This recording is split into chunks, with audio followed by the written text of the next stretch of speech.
Hey guys, Kirk here, and thank you for joining me on a new video on the channel. This video is going to be the first of a few videos where we're optimizing our landscape shader. The landscape shader itself, the build, the logic is almost complete. I mean, there's a couple of finishing touches. What we're going to make when doing this next few videos on optimization and debugging. But apart from that, the landscape shader itself is almost complete. And like I stated at the beginning of this series, BWV2, this landscape shader is going to be multi-biome. So we've got this one, which is a grassland, or just a general forest land. Then we're going to be adding a tundra, a wetlands, sandy area, mountain ranges, and we'll see how much the shader can handle. Right now, the shader is something like 334 instructions, which is quite cheap for saying what the shader is offering on this Greenland biome. But we could possibly reduce that instruction count. The better we reduce it, the more biomes we can have on our landscape shader. The plus side to having a multi-biome shader is the fact that we could turn on and off. We could turn on and off each biome. Or create a new material instance and just apply it with world partition to certain segments of our landscape. That'll be showcased at a later date when we get around to that stage. But like I say, this main section now, well, these next few videos that I'm going to be releasing are on optimization, just to try and better the shader itself. So optimization in the way of the main logic, the main functionality and logic that goes behind all the edge blending, between the dirt and the grass layers here, and slope detection and all that logic that's going on behind the scene. I want that just in its own little function. Then we will be moving on to the material layers where we can add certain elements like debugging for our distant tiling. I know the distant tiling at the moment isn't great, but I'm going to make it better. That's a part of optimization, and we can use debugging for that, which I'll showcase in another video. So if we go into our landscape shader, I'll tell you what I'll do first. I'll open my material instance. We've got to stop all that foliage. So if we turn the foliage off, like so.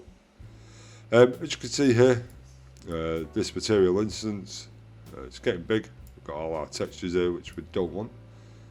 We've got enable snow caps, which is not even got a group name. Yeah, there's lots of things we can fix here. Our grouping needs fixing as well. Pardon me. You can see we've got important material controls.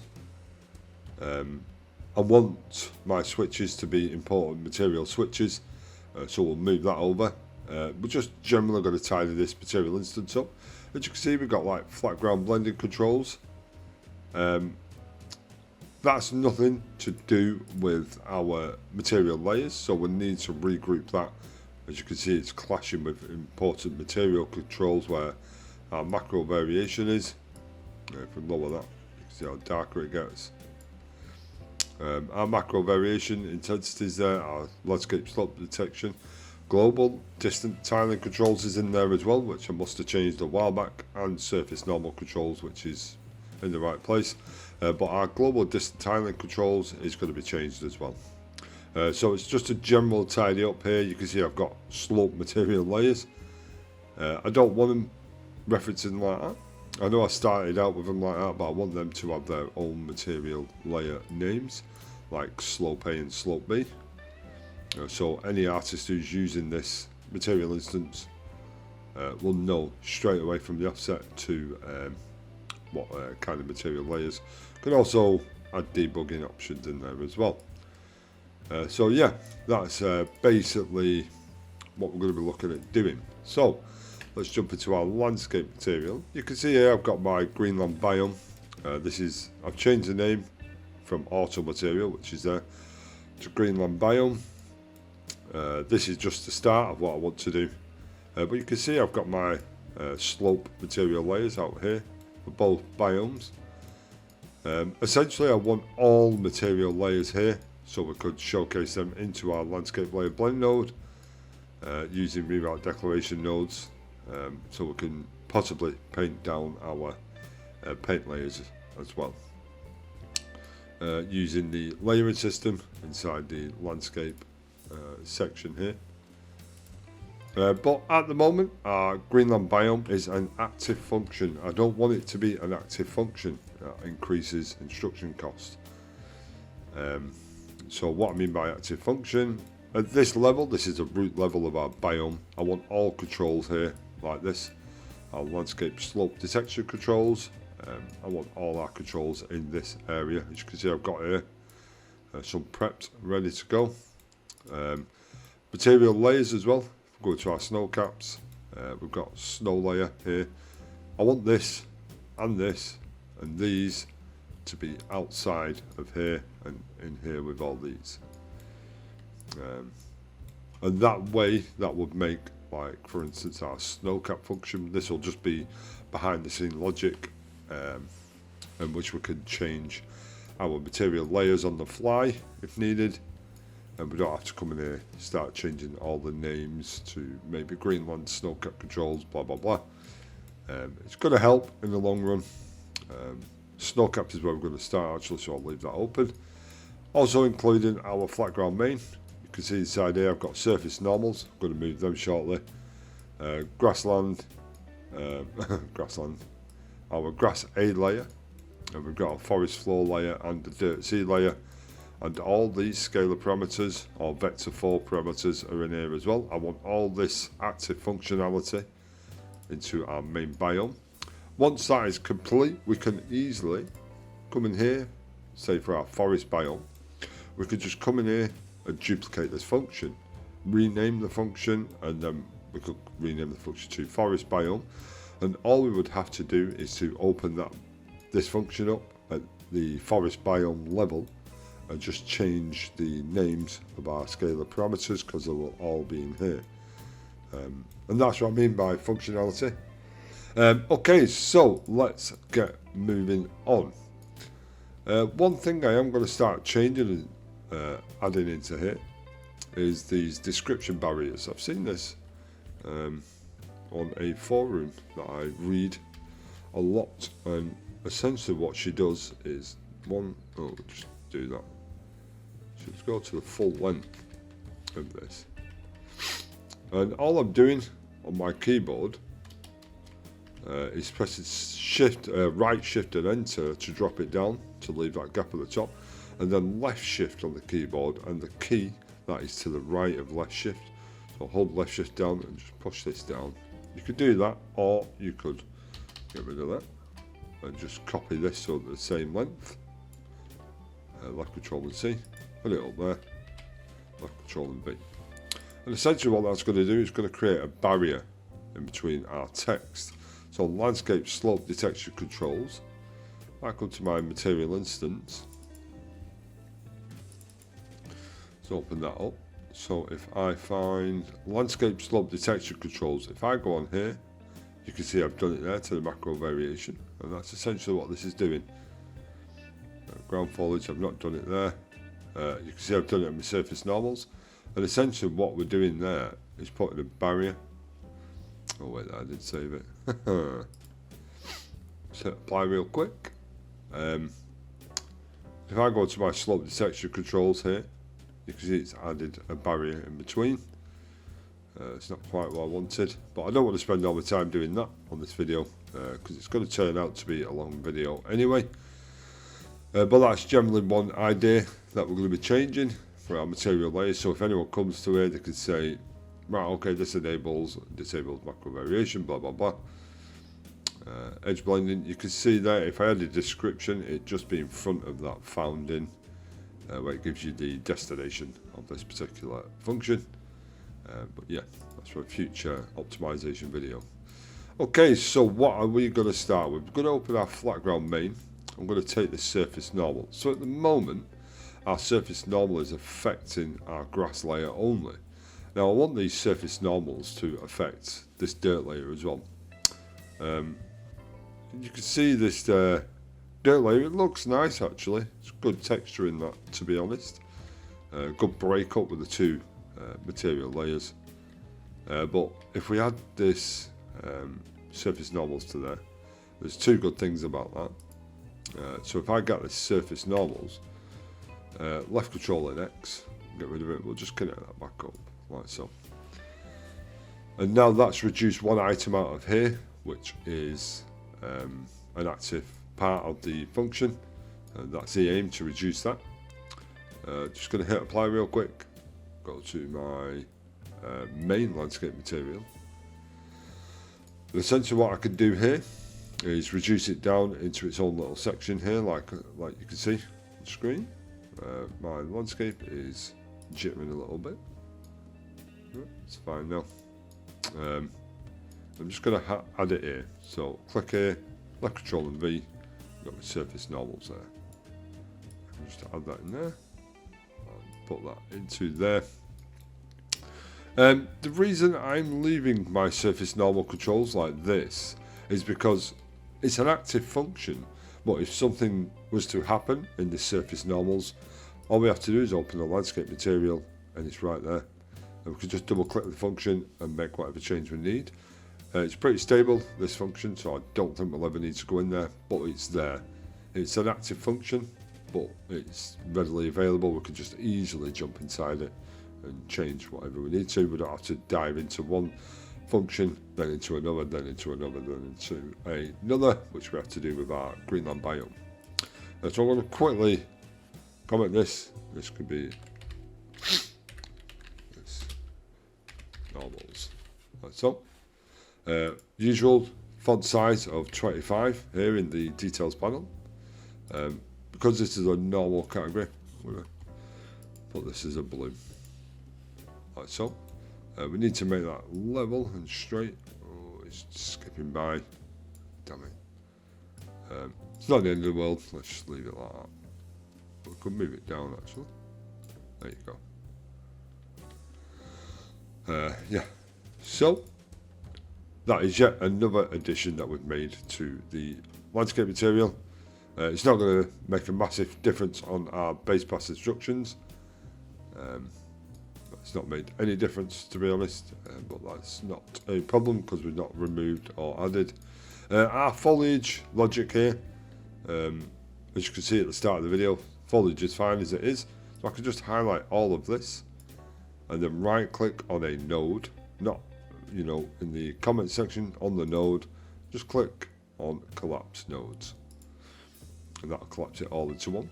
I can give this a name as foliage logic, like so. Dead simple, and I can actually bring this down here so we can clearly see where it is. I must remember to move it. The downside to having collapsed things like this, if I right click and expand, it just covers everywhere. So if we right click and collapse, keeps it neat and tidy. I must remember to move it out the way before I expand. So that's the first change, our surface normals. We can save that and move this in. We may cover the flat ground main function in the next video. What we're going to start with is our snowcap function. As you can see here, essentially what I'm going to do is just showcase how we're going to be doing this per function. Shouldn't take that long really, but our snow layer, if I grab that, left control and X, I'll just remove it from the function itself, go to my master material and left control and V, and that'll add that snow layer in there for later on when I need to plug it into the Greenland biome. Okay, so what we've got here, we've got our main material, which is a material attribute, and our main material height. I did change this a few videos ago, just in case you missed it, but I want to reduce the amount of activity in here with the snowcat controls, and we're going to do that with function inputs. So I'm going to drag off our world height here, just get a input, function input, you can see there, and essentially all we have to do is to duplicate this 3 more times, and that's going to cover these up. And all we have to do, dead easy this, is just copy our name from in our channel names here, left control and C, and then click on the function that it's relating to, and in the input name, left control and V. Dead simple. As you can see, I've got 4 inputs here for 4 names, and all I'm going to do is copy the names over from there into the function. Okay, so now that is done, I can just go ahead, plug all these in here, like so, like that, and then we can just drag them all. I'm going to hold left shift and A, that'll align them all up, and then it's just down to me to manually move them up, like so. Okay, so I can actually get rid of that input. We don't need inputs for this. I can grab this, left control and X. Pardon me, dodgy throat this morning. So essentially left control and X will cut the scalar parameter out of the function, so it's no longer in there, and we can go to our biome and just essentially add it in there if we need to, but you can see here we've already got snowcat controls and the enable mountain snowcaps in there ready, so I don't need that. But now that's the first section done of that. Now for the switch, simply right click, just type static, and a static switch is exactly what it says. It's a static switch, so it's the same as this, but it's not active. It's just logic inside the function, and you can use your input functions to change this boolean outside the function. That's all it is. Quite cheap, a lot cheaper than having these inside a function. Or I was led to believe that when I was learning. We'll just change these now into here, like so. Dead easy. We can actually delete that. As you can see, outside this function we had our switch ready. Okay, so let's get that in there. We'll stop previewing that node. We don't really need to. We'll do that. And now we've got a switch for our snowcaps. There's a lot more we could do here, like adding reroute declaration nodes to make it look all neat and tidy, but there simply isn't enough logic here to have to worry about that case. So if we drag off here and get an input, and it'll give us a boolean input, but this is a static switch, but this is just a yes and no boolean. So for this we need to change the input type from input bool to a static bool. Otherwise, it won't work and we'll get an error. For our inputs, we don't have to name these precisely how we want them outside the function, just that we know generally what's going on. We know what that input is doing. So this could be just a simple enable snow caps, like so. Drag on the preview. You do need a preview with these, so bool, and we'll get a static boolean. We won't get an error just yet, but once we plug it all in outside we'll get the error, so we might as well sort that out now. We'll make it a bit neater. What we could do now to finish this function off is just duplicate any input, and what I like to do is split them up. So if I just put a load of equals in here, well, I'll count them actually. We'll put about 15 in. So 1, 2, 3, 4, 5, 6, 7, 8, 15. 15 is fine. And what we can do now is address the order they're gonna go in. But first of all, I need to actually add in our snow input. And so I'll just quickly duplicate this. And this can be main material. This could be snow cap material. That's an M. We'll get rid of that _1.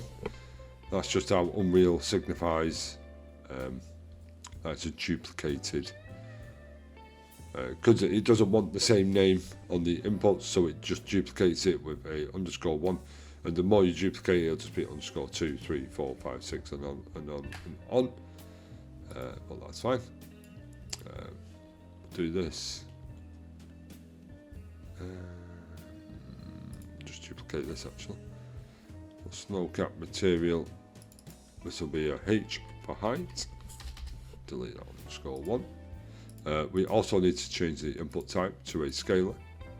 That way we can accept our height material. So now, as you can see, I've got a little lip here, and if you're weird like me, you can see it just overskips the edge.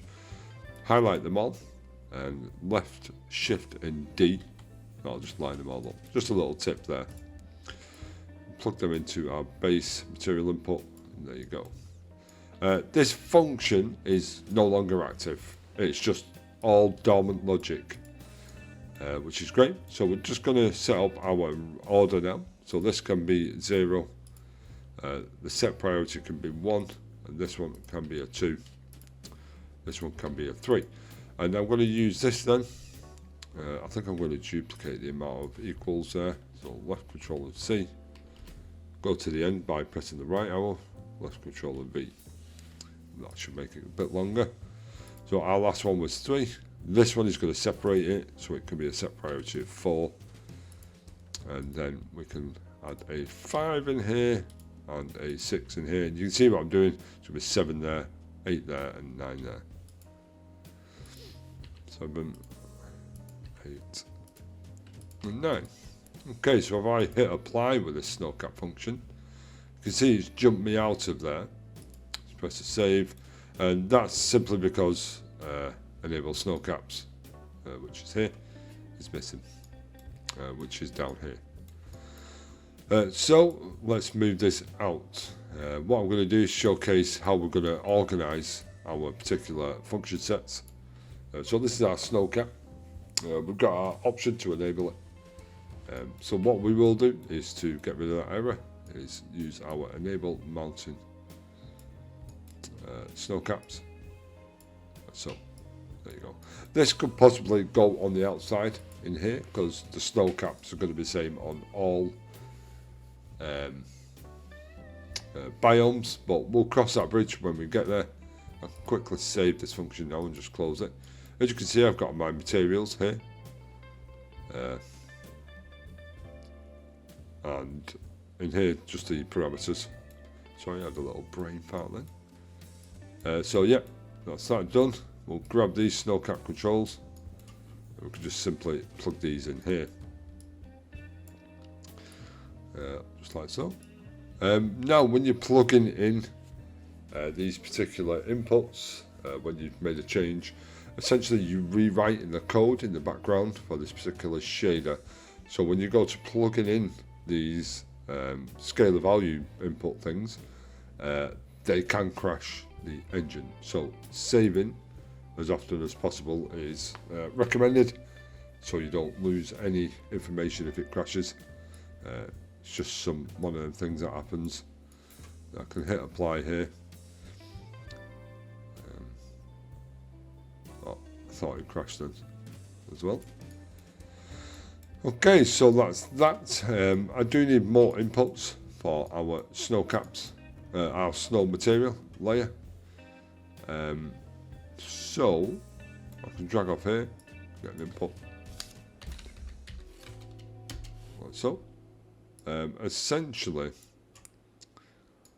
in fact, you can just delete that. Open our snow caps and just take these two. Right, left control and C, and copy, and left control and V, and they can go in there. Like so. And now our snow caps will be required. Our snow cap material layer will be required outside in the main material.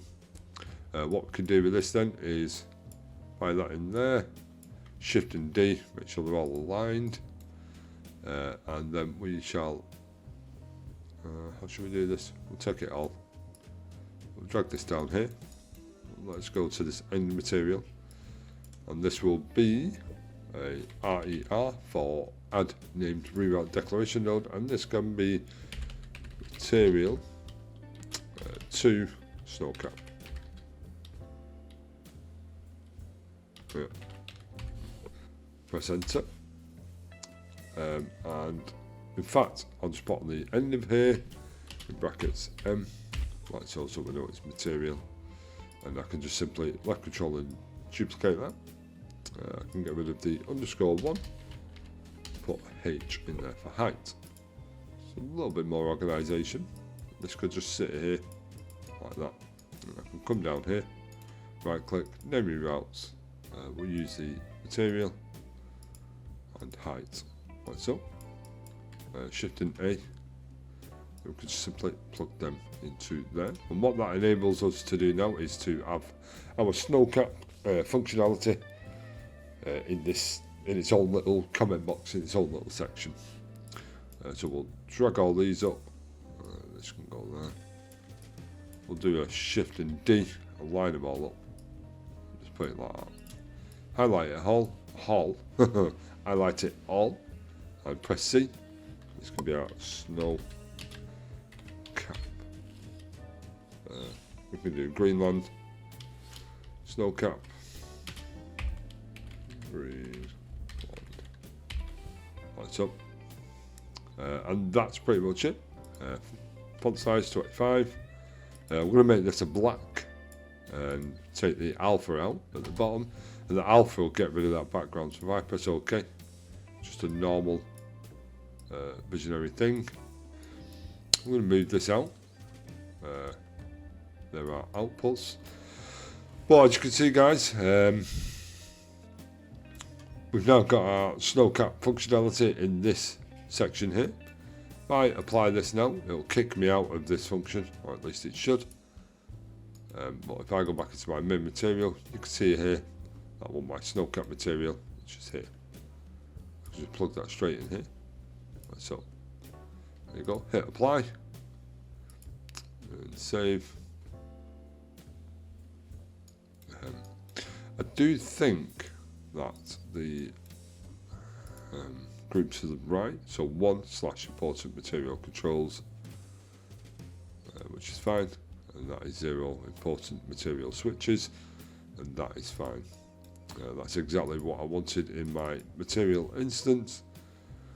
As you can see, enable mountain snowcaps, and then we have our snowcap controls, which are there. So eventually we'll get rid of this flat ground controls. Well, we'll not get rid of it, but we're going to move it around so it could be below this important material controls. Edge blending, we need to move that, so we'll find where that is right now. Edge blending, I think it's in here and in our mask, is it? Yeah, so we've got edge blending here. We're going to quickly make this static, like we did with the other one, the snow caps. So quickly, static switch.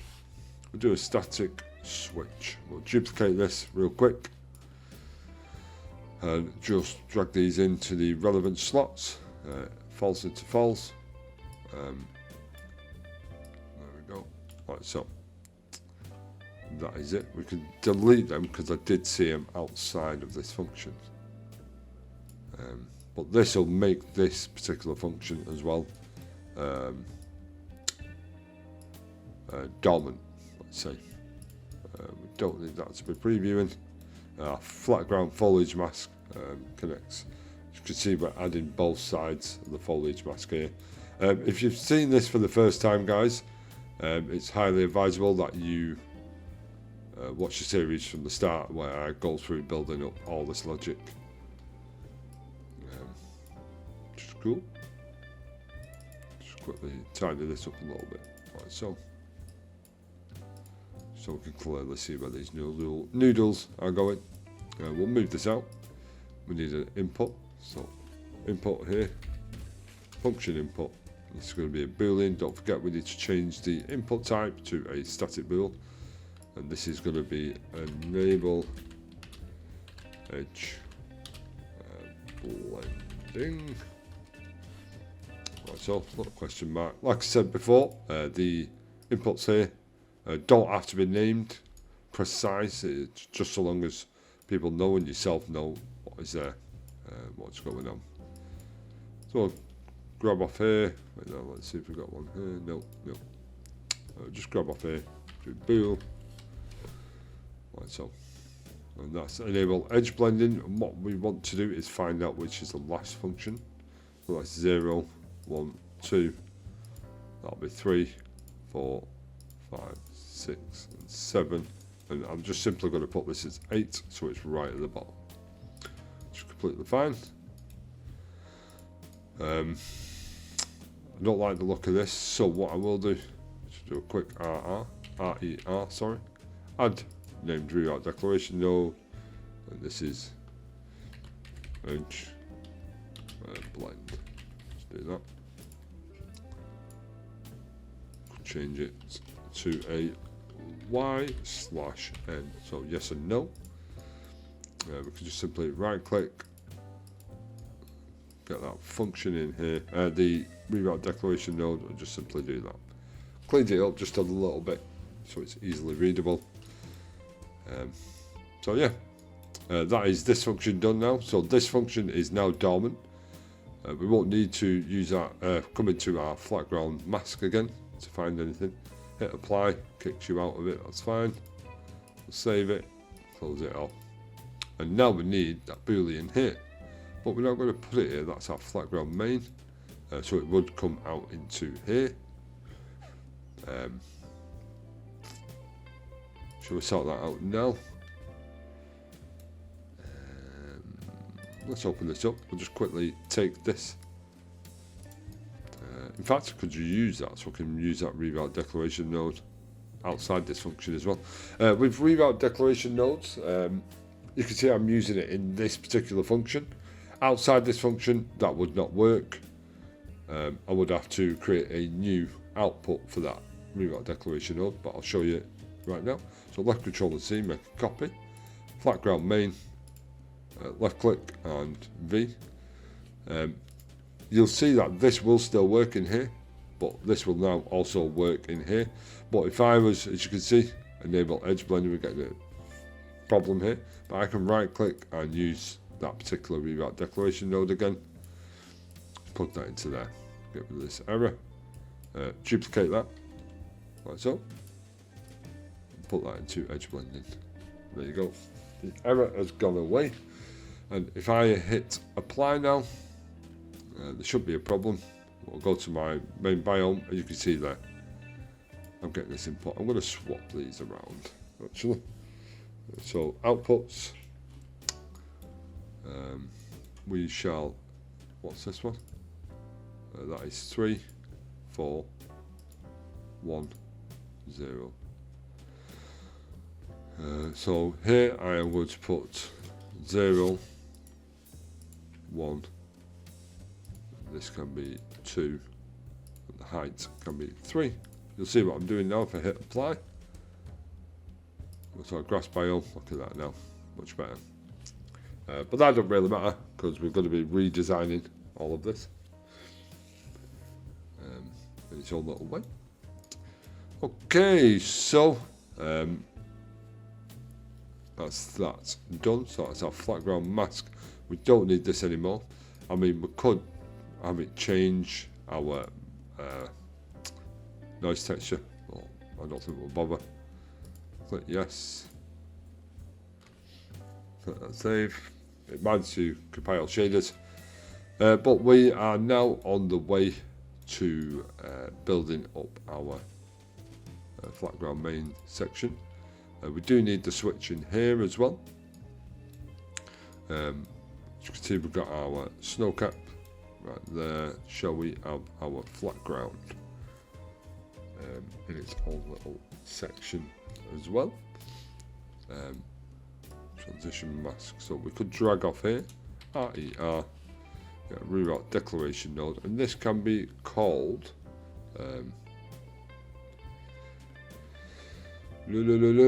inverted Oh well, we'll just call it what it is on the thingy. Oh yeah. So position mask inverted. So nice and easy, simple. The reason I've done that is so I can right click here, transition mask inverted, and put that in there. Like so. I could have simply created the mask, so I could have used it there as well, but it doesn't matter. What I can do is grab all this now, and this could be its own little flat ground blending. I'll do that. Flat area blending, like so. Then we can move this out all the way there. I didn't do 25 on the font size, but in general, guys, you can see what I'm grasping at here to tidy this functionality up a little bit more. So I can open this up a little bit more, and then edge blending, and simply go in there. So I've enabled edge blending. There's no group. I want this in important material switches, like so. The set priority is not important as yet, as we have a lot of sorting out to do with our group and things like that. So if I whack that bool in there, error goes away, everything is fine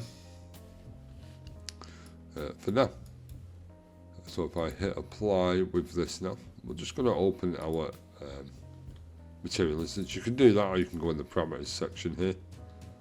It'll showcase it. Enable snow caps, important material switches. Let me open my material instance actually. Check it through there. As you can see, all my material instances that are up here. You can see I've got these little arrows that are indicating it's a switch.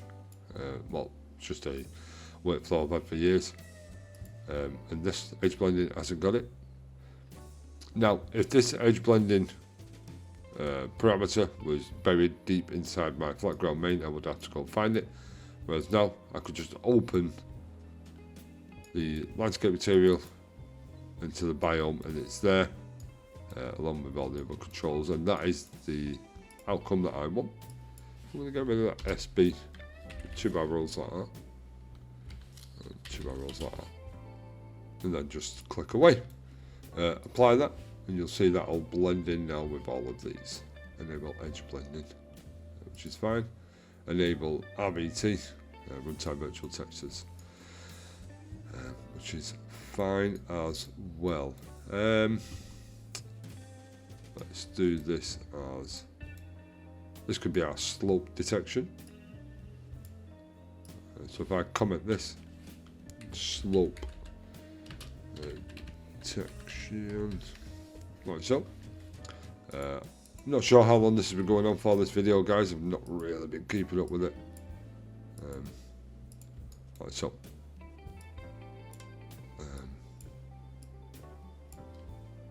And essentially this is our slope area, so our material layers for our slopes will go in there.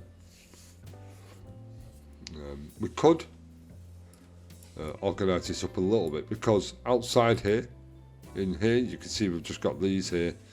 Once we expose all the controls for this particular biome, this function's gonna get big.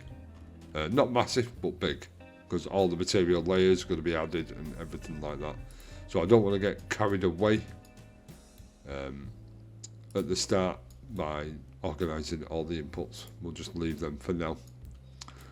We're just tidying up. So if I drag off here, RER, add name reroute, and this could be our slope to flat area. Yeah, so slope. I'll just use them arrows to flat area. In brackets, M with the material. Do that, and I can just duplicate that again and change the M to a H. Oh no, capital, and get rid of the _1. Pardon me. Like I stated at the beginning of the video, this is just cleaning up and compressing our particular biome, because at the end of this we want to just be able to duplicate the function as a biome to biome level. We can all then all we have to do is open that particular function, change all the names of the parameters to that particular biome, and from the outside of the function we can just pick and choose whichever material layers that we want to put in that particular biome. Then all the work goes into the material layers then. Landscape slope detection, this is fine. For now, we can leave that, and we can leave that. Make this a little bigger, and then we could just, what is it? Slope to flat area, that's our height. Slope to flat area, that's our material. On top, you can also highlight them, like that. Shift and A and W, Shift and W. You can mount them up like that. That's just an option, but I prefer to just plug them in like so, and then push them up like that. You can see what they are like so, and you can do that. You can see the organisation straight away. You can still see what they're doing. Maybe that inverted isn't great. Maybe I'll tell you what I'll do. Shift and D. Now you can clearly see the inverted section. So yeah, and you can see the organisation straight away. We can simply throw this on top of the snowcap controls. We're free to move them about wherever we see fit. This particular function, the flat ground main, we may have to actually, no, I don't think we will. We could just make it bigger like this. This is going to require a lot of inputs. So if I open these up, you see we've got material layers, which are here. All these inputs here. Yeah, this is going to require a lot of inputs. But the general premise of what we're trying to do, you can see here, we're just cleaning the material up. It's easily readable. Could highlight them, stop previewing that. Oh, stop preview. Highlight them. Just put outputs. 25. We could simply maybe do a pink. We'll get rid of the alpha. So we can clearly see what is going on. Right there. So yeah, I may leave it at that for this particular video, because I feel it is getting a lot long. I've been doing this for some time, but I just wanted to give you a general overview on what we're doing with this particular function. Once we come to duplicate this to create a new biome, it's going to be so easy to come in here. Where's our snow caps? There. We can change the names if we want. What about our flat grounds? All our flat grounds are going to be here. All our controls are going to be here. There's a possibility where I'd have to create this flat area blending to be a lot larger, so we can get all our scalar parameters in there. We've got our slope detection there as well. I could essentially move this over, and this could simply just go on top, or it can go below, whichever one. Prefer to keep them in order, but it would have to be moved anyway for when I start to increase this. What's that? We don't need that anymore. We've got anything else lying around? So yeah, so essentially we've got our output in our snow cap, so I can just drag that out a bit if I wanted to. Just put that there like that, and move this down. It's all about just rearranging, doing what you're happy with. If you don't want to do this, then be my guest, you don't have to follow this along if you are following the BWV2 series along. But yeah, so I'm going to leave it there for now with that. We will be doing more arranging in the next video. We'll finish off our flat ground main section. What we need to do is just make sure we've saved it, and you can see here we've moved them surface normals. The surface normals have taken an effect on that dirt area. if I disable the surface normals, you'll see what it was like before. Like so, and you can see there it still looks good. This is completely optional, you don't have to do it. And enable surface normals, you can see that they change. Let's decrease, unenable them, and enable surface normals here. Don't need to change the UV scale, we can just reduce that down a little bit, like so. Okay guys, thank you for joining me on this video. I know it's a bit long and it's not technically a tutorial in respect, but it kind of is, because I'm showcasing my workflow towards reducing confusion or complexity in the landscape material, all in aid of creating new biomes for the shader. So I shall see you in the next one guys. If you're new to the channel, subscribe, like the videos and all that good stuff, support me however you want, and I'll see you in the next video. Thank you.